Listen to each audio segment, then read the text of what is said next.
Bienvenue sur Africa 24 dans cette nouvelle édition du Non-Stop Info. Voici les titres de l'actualité. Fin de la 18e édition de la Fiara au Sénégal, une foire internationale de l'agriculture qui souffre d'un manque de médiatisation selon les participants. Le Rwanda uniformise la qualité de l'éducation dans tout le pays. Locomotive des transformations digitales sur le continent, le pays des 1000 collines prévoit d'introduire le numérique dans les lycées et les universités dès juin 2017. La Mauritanie est surnommée le pays d'1 million de poètes. Certains d'entre eux s'opposent aujourd'hui au président Mohamed Ould Abdelaziz. Ce dernier a à plusieurs reprises critiqué la poésie. Des poètes en colère ont décidé de lui répondre. Le dialogue politique reprend au Gabon. Les partis politiques sont à partir de ce mardi 18 avril face à face pour négocier des réformes destinées à réconcilier le pays après la dernière crise post-électorale. Quelques 200 participants appartenant à la majorité et une partie de l'opposition seront répartis au sein de 4 commissions paritaires. Des facilitateurs participent par ailleurs à l'événement. D'abord les 4 principaux leaders religieux du pays et d'autres extérieurs comme le Mauritanien Mohamed El Hassan Ould Lebat, envoyé par l'Union africaine. Les débats doivent durer jusqu'au 10 mai et porteront notamment sur de profondes réformes politiques et institutionnelles.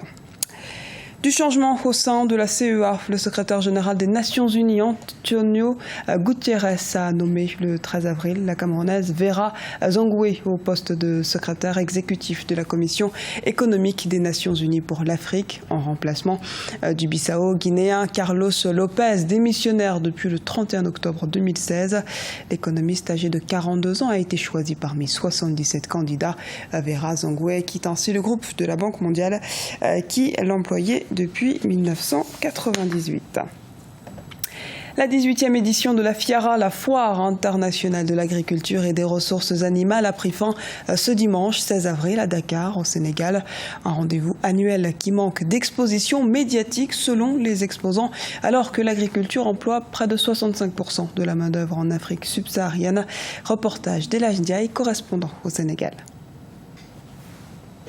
La foire internationale de l'agriculture et des ressources animales a pris fin ce dimanche 16 avril.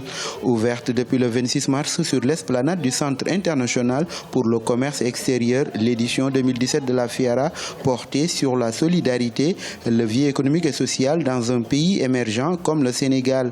Ici, au stand de Maïbra Diagne, différents moutons étaient exposés, mais très peu ont été vendus.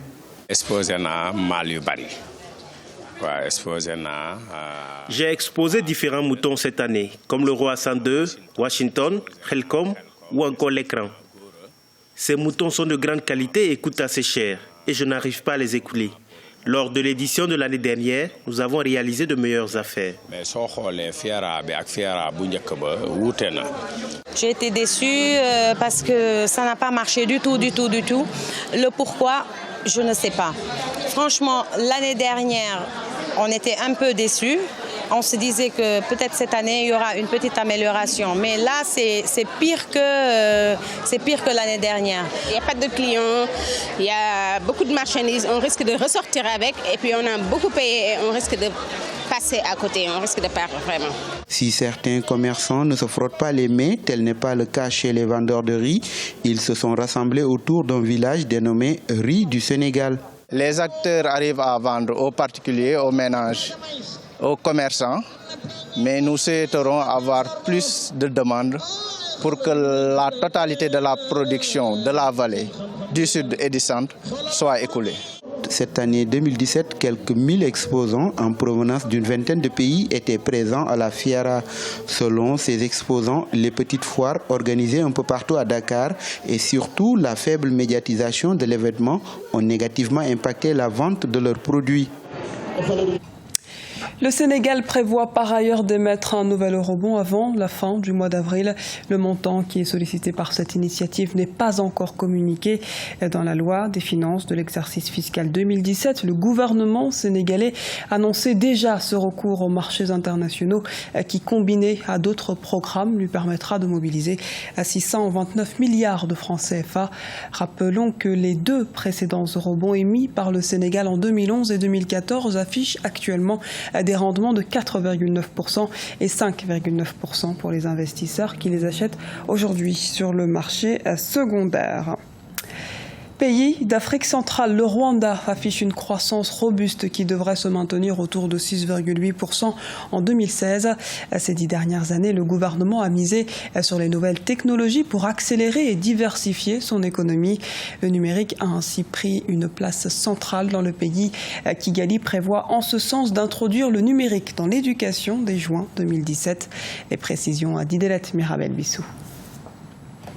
Au Rwanda, les autorités veulent accélérer l'ancrage du numérique dans le système éducatif national. C'est dans ce cadre que l'État prévoit d'introduire le numérique dans les lycées et collèges dès juin 2017. La croissance des TIC au Rwanda stimule l'innovation dans les secteurs productifs. L'éducation est l'une des priorités de l'État dans ses objectifs de croissance économique et de développement durable. L'initiative vise pratiquement à améliorer la qualité de l'éducation, mais aussi à réduire le coût de l'éducation parce que quand on utilise les supports numériques, on ne fait que développer le contenu une fois, quel que soit le nombre des utilisateurs ou des usagers.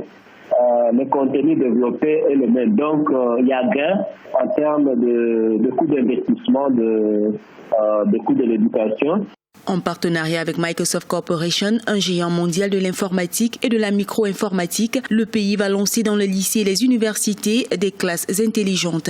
Ces dernières seront équipées en outils informatiques et Internet haut débit pour un système éducatif plus performant et intelligent. Si on a par exemple des enseignants spécialisés dans les domaines quelconques, vu qu'il y a accès à cette éducation à distance ou à cette facilité, un enseignant qui est placé dans une école quelconque peut être aussi utile là où il est, mais aussi à des écoles très éloignées. Cette nouvelle réforme de l'État sur la numérisation du système éducatif concerne le secondaire et les universités. Elle s'inscrit dans la continuité de la réforme du primaire en 2015, matérialisée par la mise en œuvre du projet One Laptop Per Child ou un enfant, un ordinateur.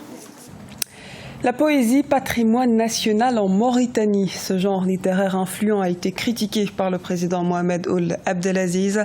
Des poètes en colère ont signé en commun une œuvre satirique de 200 vers critiquant le chef de l'État.